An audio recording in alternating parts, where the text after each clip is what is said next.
What's up, you guys? Rasati out here in Singapore on this rainy Tuesday afternoon.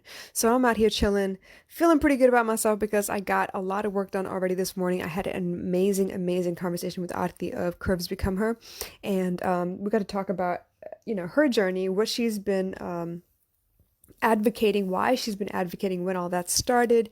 And this young lady's been a blogger since 2009, you guys. So she's trying to get back out there and get back to blogging because she misses it a little bit. She took a break, but she's coming back. So y'all, if you're not already following her, please go check her out on her page, Curves Become Her on Instagram. But more than that, it kind of reignited me. I love talking to people. You know this. I get so much energy from our conversations, and depending on what the subject matter is, maybe I can add to it and maybe I can't, but the bottom line is I will always be inspired and I can always learn from somebody. But since then, it's been a flood of, great positive feedback. A lot of people were very actually intrigued by our conversation, happy to join in, had, good comments and feedback for us. And I'm hoping that, we get to do something more often, maybe more interviews along those lines, or maybe even just like a collaboration with Aarti herself. But in the meantime, I've been seeing a lot of posts. The posts that I've been seeing, and these are unrelated, just, I believe in fate and I believe in random luck. So as I went through my feed, because I do believe in engaging, I went through my feed and I was seeing a lot of different posts. And that was even before the interview itself, and a couple of things stood out to me. Lately, I've been seeing a lot on parenting. And as you all know, I feel very strongly about parenting, and I feel like the kid should kind of lead the way the parent guides because it's based on that child, that specific child. So if you have multiple children, each child will get a different version of you because it's based on what they need from you, right? So that's the only reason that I can even explain the fact that three of us, me and my brothers grew up in the same house, but all three of us are very different. All three of us got different versions of our parents. But I think we're pretty, for the most part, well adjusted, and we're doing pretty well in the world. So, with that being said, I wanted to kind of lead with the fact that there is a specific idea that kind of is at the root of everything that I do. And I didn't realize it until I saw these posts today. So, when I was little, I used to get Adid, Rotan, all of that. Because that's just the way it was. That's the way my parents were raised. That's the way their parents were raised. You hit the kid. And I had a big problem with that. My mom and I used to fight. We just did not get along at that point in time. We're great now, but we had our moment.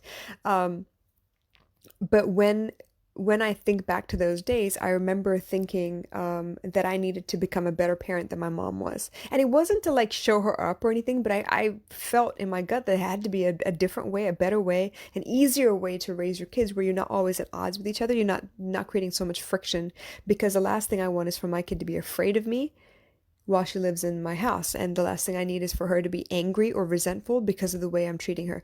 So back then I used to collect quotes. Imagine that. I've been collecting quotes since I was a little kid. I used to collect quotes, and I had like the back of this notebook. It was a really bad habit of mine. I used to write on the inside covers of all my notebooks, and usually the inside covers were dedicated solely to lines from or lyrics from songs that I really resonated with. And then the back few pages are usually quotes that I really that I loved. And there was one, and I don't even know if it was a quote or just a sentiment, but the idea being that it is when a child is most unlovable that they need the most love. And I think that um, it kind of permeates throughout all of societies, not just kids. It's people in general. Because today I saw a quote, and I mentioned it in the interview with Aarti. Um, the quote basically said that, "Hey, I don't like that man. I think I need to go get to know him better." And I love that because I feel like when something is triggered inside of you on sight, that's something you need to learn about yourself. And a lot of times you need to get to know the other person to kind of reveal those things in yourself. The other quote that I saw today was to the effect of, children are not hard to love. It's just that when you see those parts of them, they're triggering something inside you that means you need healing, not necessarily them. So it's not that you need to take it out on them because it hurts you. You need to heal yourself. And I saw that. I saw that firsthand as a step parent. There were some things that I grew up with where, I wasn't allowed to do certain things or behaviors until I was a certain age. And when I met my stepkids, obviously they have two parents of their own. They don't need me, but they were raised a different way. And when they got to do things that back in the day I wasn't allowed to, it triggered me. And I used to get really mad. And before I was able to understand where it was coming from and what I was actually doing, before I understood my behavior and my reaction, what I did was try to make them feel bad for doing what they were doing because I wasn't allowed to do that at their age, and they should feel bad about it because they hadn't earned the right yet. Terrible, terrible sentiment, I know. I've since evolved and I'm a lot better. But the point being that no one is hard to love. And that's why I called this episode Hard to Love, because I don't believe that anyone is hard to love. I believe that some people need it more than others. Now, case in point being, if I talk about the bad guy in any movie or TV series all the time, right? And it's like, if you actually got a chance to sit down and listen to what the bad guy was going through, what all led him or her down this path to this place where they just want revenge to unload all the pain that they're feeling. If you understood what that path looked like, what it felt like for them, you would have more compassion. And compassion meaning you would love them more than if you knew nothing about them at all. Does that make sense? You would want to reach out. You would want to help them. Case in point, Prince EA, I can't remember, but that gentleman, had a post as well that I came across in my feed today.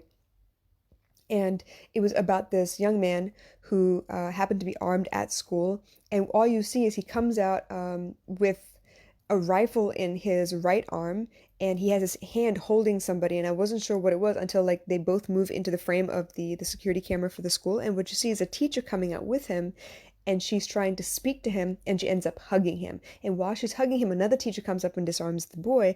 But all they do for the next like 2-3 minutes is hug each other. In between, they're wiping each other's tears, and the teacher is kind of trying to calm him down, but she's hugging him. Is not holding him at arm's length. She's not talking him down like a negotiator with. She's in a full-on embrace. And that's what I mean. A lot of times we don't get involved. We stay at arm's length with people around us. We don't want to know what's going on. We see people post stuff like, she in one of her moods again. It must be that time of the month, all that shit, right? We don't get involved. I know for a fact that when people post certain things, I can tell if they're hurting or not. I can tell whether they're making fun of something or if they're hurting or not. I can tell. And it's my responsibility, because I can tell, to reach out and make sure that that person is okay. Because when I went through those things, that's what I wanted. I'm trying to be the person that I needed when I was younger. And if that makes me intrusive, if that makes me a little too penetrating for you, that's fine. You can tell me, hey, you know what? I'm not comfortable with that right now. I don't have the space for that right now. That's cool. Let me know. But the point is, if I notice, I'm going to ask something.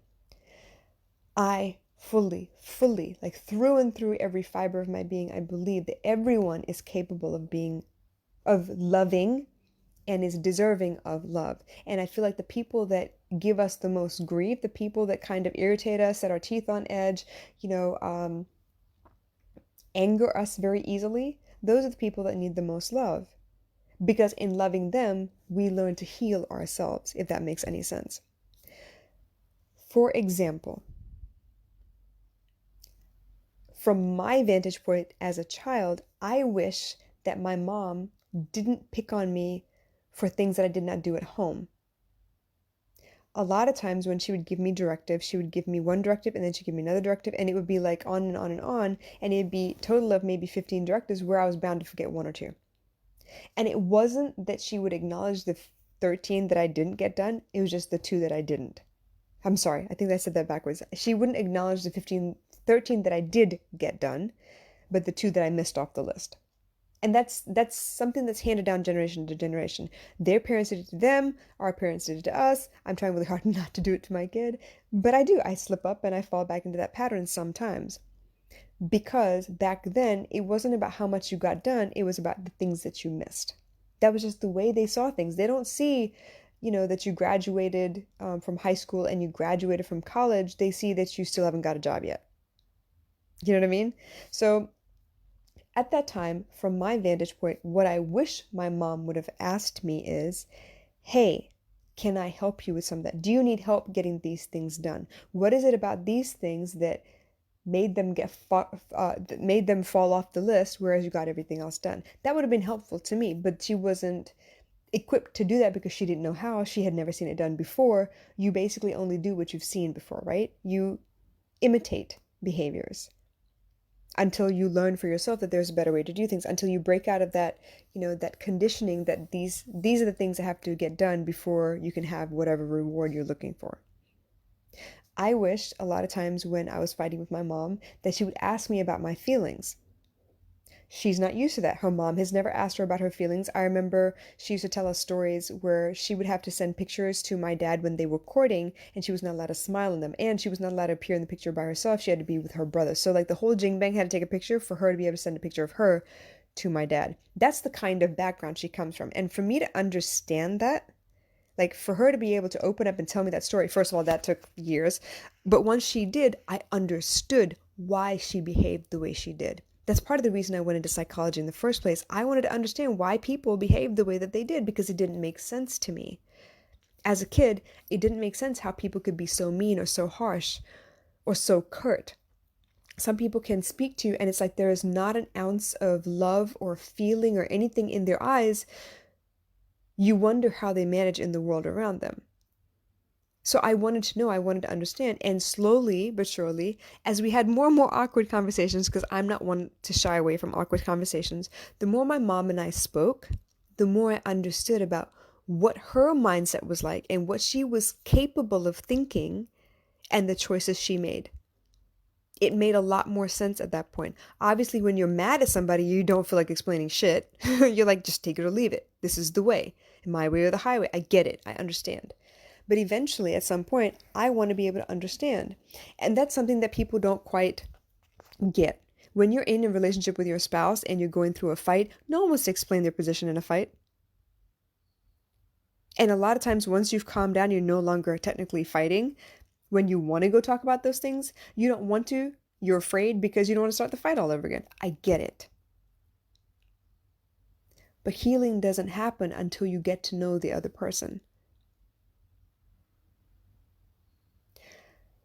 I believe that children are the easiest people to learn from. Yeah, it's a little bit of a slap in the face because they end up coming out like a miniature version of you. They speak exactly the same way you do. They say the same things you do. And everything my mom used to tell me about how rude and abrasive I was, I didn't get it until my daughter came out and started doing the same thing. And I was like, whoa, okay. She's a spitting image of me. She's just like me. Why? Because she sees me, how I act, and she emulates from there. I get it. So it was very, very harsh for me to see myself suddenly as my mom sees me because my daughter was exhibiting the same behavior. But what ended up happening was I suddenly understood, hey, I can't afford to do this because first of all, my daughter's copying everything. And the second thing is when she does it to me, I don't feel like hugging her and talking to her nicely. I feel like yelling. So if I do it to somebody else, chances are that's probably going to be the same reaction that they have. So I learned a lot from my kids, my stepkids and my biological child. I learned a lot from the people around me because I can see the difference in behavior between you and me talking and somebody else and me talking. It takes a lot of self-awareness. It takes a lot of self-control not to just fly off the handle and react immediately. I need to understand that the common denominator in all those situations is me. And that it doesn't make me hard to love, but it does make me understand that I need to explain myself a little bit more. I need to soften in some areas, and I need to be a little bit more open and engaging so that people feel like they can approach me and say things. I had a conversation with somebody the other day and they were like, I didn't know if it was okay to hang out with your child because I figured you'd just yell at me. And I was like, huh? That didn't make any sense to me. But once we got into a conversation, I suddenly understood.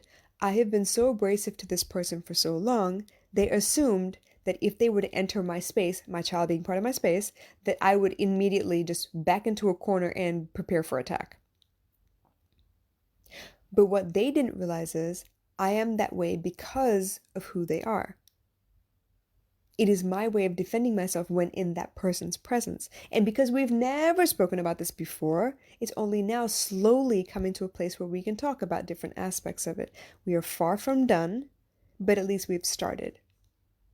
Which also means that the more I know about that person, the less I will need to be defensive and aggressive and be ready to attack. I don't have to do all those things if I understand who that person is. A lot of times people aren't ready to open up and talk about themselves. A lot of people don't know how to do that because they've never seen it done before. So for us as influencers and social media people, For us to be out there and talking about our feelings is a big deal. We're showing people it's okay. We're showing people that, yeah, okay, the first time I say it out loud, it's probably not going to be pretty or polite, but give me a second and engage with me so I can break it down for you. Because as uncomfortable as it is to hear it, it's probably uncomfortable to talk about it as well. So, all of that just to tell you that I don't believe that anyone is difficult to love. I believe Hitler would have been easy to love. I believe Trump could be easy to love. If we could understand where the hell he gets all his crazy ass ideas from, we would understand who he is better. We would understand what it is that makes him think the way that he does. Obviously, somewhere along the line, the decisions he's made have been backed up, have been, what is that word I'm looking for? Empowered, because no one questioned him before now. Until he became the president, he was known as the "you're fired" guy from The Apprentice.